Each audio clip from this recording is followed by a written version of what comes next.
இன்றைக்கி நம்ம பார்க்க போகிற டாபிக் ரொம்ப இன்டென்ஸான அண்ட் ரொம்ப இன்ட்ரெஸ்டிங்கான ஒரு டாபிக். சொல்லப்போனால் ஒரு கேள்வி. Are we really alone in the universe?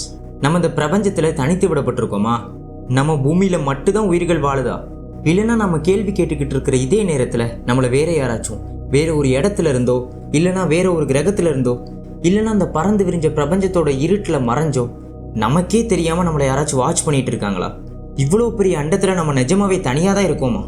வாங்க பார்க்கலாம்.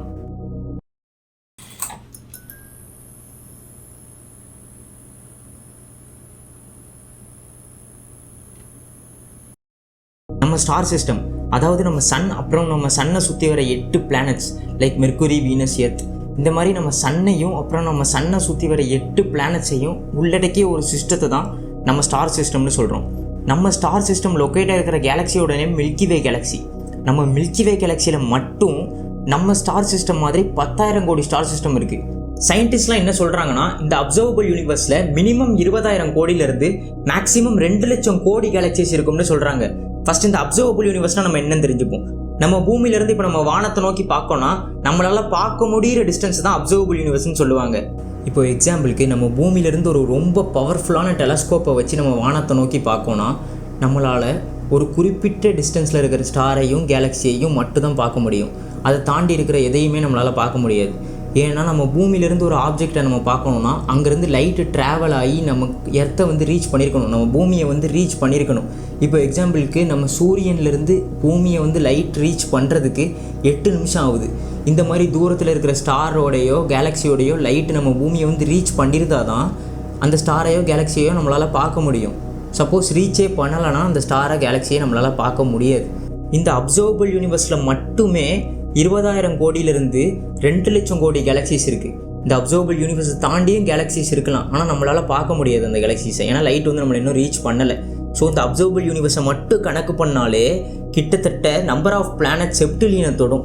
செப்டிலியன்னா என்னென்னு உங்களுக்கு புரியலைன்னா 1க்கு அப்புறம் 24 ஜீரோ போட்டிங்கன்னா அதான் செப்டிலியன். நம்ம அப்சர்வபிள் யூனிவர்ஸில் மட்டும் இவ்வளோ நம்பர் ஆஃப் பிளானட்ஸ் இருக்குன்னு சொல்கிறாங்க. அப்படி பார்த்தா நம்ம பூமியை தாண்டி ஒரு கிரகத்தில் கூடிய உயிர்கள் இல்லாமல் இருக்கும்.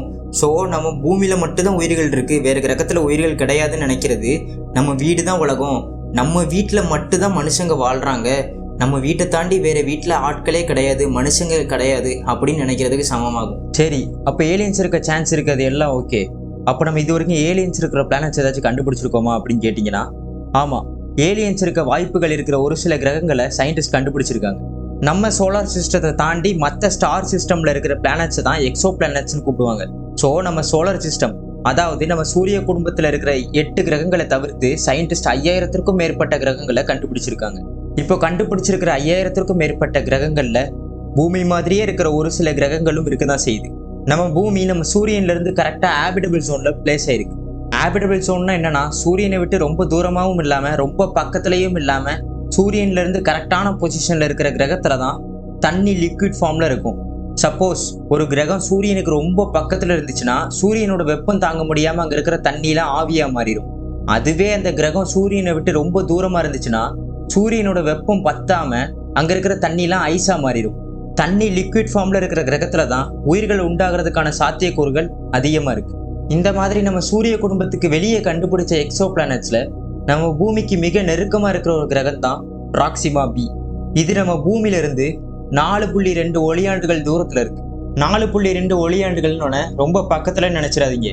ஒரு ஒளியாண்டுனாலே அதோட டிஸ்டன்ஸ் 9.46 லட்சம் கோடி கிலோமீட்டர்ஸ். இப்போ இருக்கிற அட்வான்ஸான டெக்னாலஜியை யூஸ் பண்ணி இந்த ஒரு ஒளியாண்டை கடக்க முயற்சி பண்ணால் கிட்டத்தட்ட 1500 வருடங்கள் ஆகும். இந்த கிரகம் கிட்டத்தட்ட நம்ம பூமியோட சைஸுக்கு சிமிலராக தான் இருக்கு. இது ப்ராக்சிமா சென்ச்சோரின்னு ஒரு ஸ்டாரை சுற்றி வந்துட்டு இருக்கு. நம்ம பூமி எப்படி நம்ம சூரியனை சுற்றி வருதோ அந்த மாதிரி அந்த கிரகத்தோட சூரியன் தான் ப்ராக்சிமா சென்ச்சோரி. ப்ராக்சிமா பி எக்ஸாக்டா அதோட சூரியன்ல இருந்து ஹேபிட்டபிள் ஜோன்ல பிளேஸ் ஆயிருக்கு.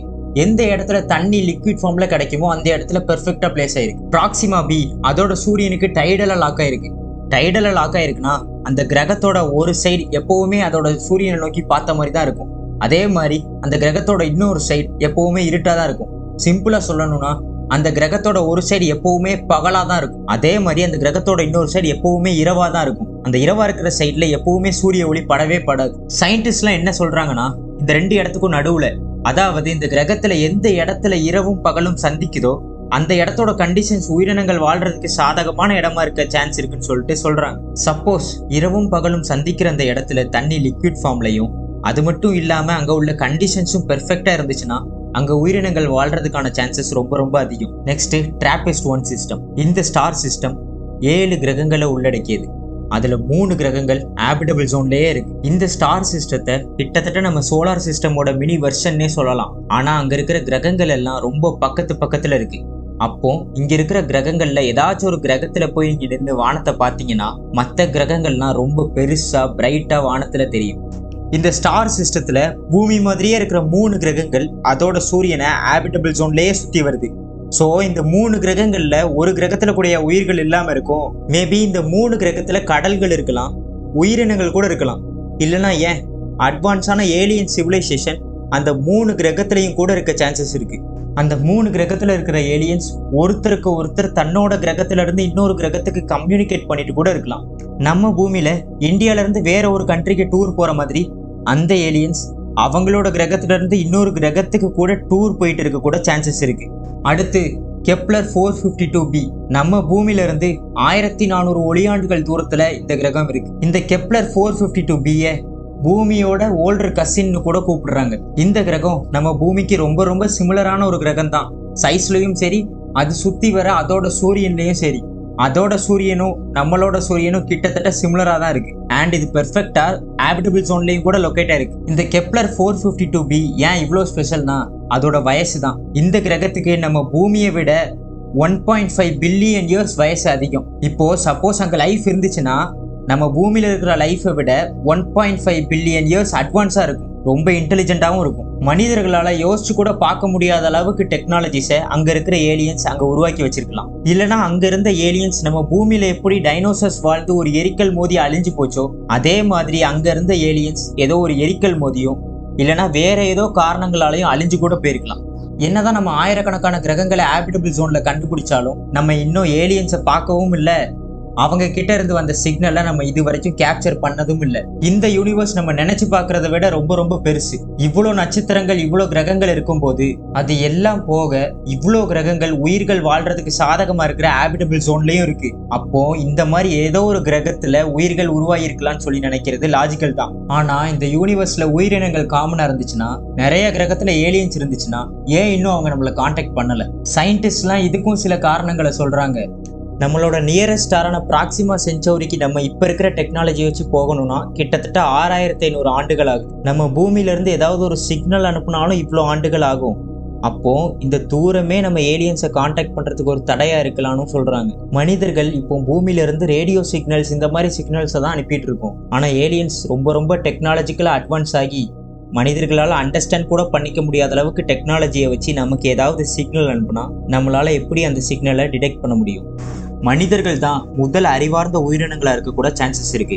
இதுவே மற்ற கிரகத்துல இருக்கிற உயிரினங்கள் இன்னும் மைக்ரோ ஆர்கானிசம்ஸாவோ செடி கொடிகளாவோ இல்லைன்னா காட்டுல வேட்டையாடி திங்கிற மிருகங்களாவோ ஒரு எவால்வே ஆகாத உயிரினங்களா இருக்க கூட சான்சஸ் இருக்கு. ஒருவேளை மனிதர்களால யோசிச்சு கூட பார்க்க முடியாத அளவுக்கு டெக்னாலஜிஸை கொண்ட ஏலியன்ஸ் இருந்தும் மனிதர்களை தொடர்பு கொண்டு நாங்க என்ன பண்ண போறோம், மனிதர்கள்லாம் ஒரு காட்டு மிராண்டிகள் அப்படின்னு ஏலியன்ஸ்லாம் நம்மளை இழிவா நினைச்சிட்டு நம்மளை அவாய்ட் பண்ணிட்டு போறதுக்கு கூட சான்சஸ் இருக்குன்றாங்க. உலகம் ஃபுல்லா இருக்கிற ஆராய்ச்சியாளர்கள் ஏலியன்ஸ் இருக்கா இல்லையான்ற கேள்விக்கு பதிலை தேடி ரிசர்ச் பண்ணிட்டே தான் இருக்காங்க.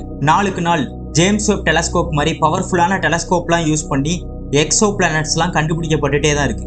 செட்டின்னு சொல்லப்படுற search for extraterrestrial intelligence இந்த ப்ராஜெக்ட் மூலியமா ஸ்பேஸ்ல இருந்து ஏதாச்சும் சிக்னல்ஸ் நம்ம பூமிக்கு வருதா அப்படின்னு கண்டினியூஸா கண்காணிச்சுட்டே தான் இருக்காங்க. மனிதர்கள் சிக்னலை ரிசீவ் பண்ற இடத்துல மட்டும் இல்லாம வாயேஜர் ப்ரோக்ராம் மூலியமா கோல்டன் பிளேட்ஸ்ல நம்ம பூமியோட லொகேஷன்ஸ் அப்புறம் இன்னும் ஒரு சில இன்ஃபர்மேஷன்ஸை ஸ்பேஸுக்கு அனுப்பி வச்சிருக்காங்க. நம்ம பூமி பத்தின இன்ஃபர்மேஷன்ஸை உள்ளடக்கிய அந்த கோல்டன் பிளேட் இன்னும் ஸ்பேஸ்ல டிராவல் பண்ணிட்டே தான் இருக்கு. சப்போஸ் அந்த கோல்டன் பிளேட் ஏதாச்சும் ஒரு அட்வான்ஸான ஏலியன் சிவிலைசேஷனுக்கு கிடைச்சா அவங்க நம்ம பூமியை நோக்கி டிராவல் பண்ணிட்டு வர்றதுக்கு கூட சான்சஸ் இருக்கு. சப்போஸ் அதை எடுக்கிற ஏலியன்ஸ் நமக்கு நண்பர்களா இருந்தா பரவாயில்ல, சப்போஸ் அந்த ஏலியன்ஸ் நம்மளை கண்ட்ரோல் பண்ணணும்னு நினைச்சு நம்ம பூமிக்கு வந்தா நம்ம அனுப்பி வச்சதே பெரிய ஆபத்தா மாறிடும். நம்ம சூரிய குடும்பத்துக்கு வெளியே மட்டும் இல்லாம நம்ம சூரிய குடும்பத்துக்குள்ளேயே வேற ஏதாச்சும் கிரகத்திலேயோ இல்லைன்னா வேற ஏதாச்சும் கிரகத்துல உள்ள நிலவுலையோ உயிரினங்கள் இருக்கான்னு சொல்லி ரிசர்ச் போயிட்டே தான் இருக்கு.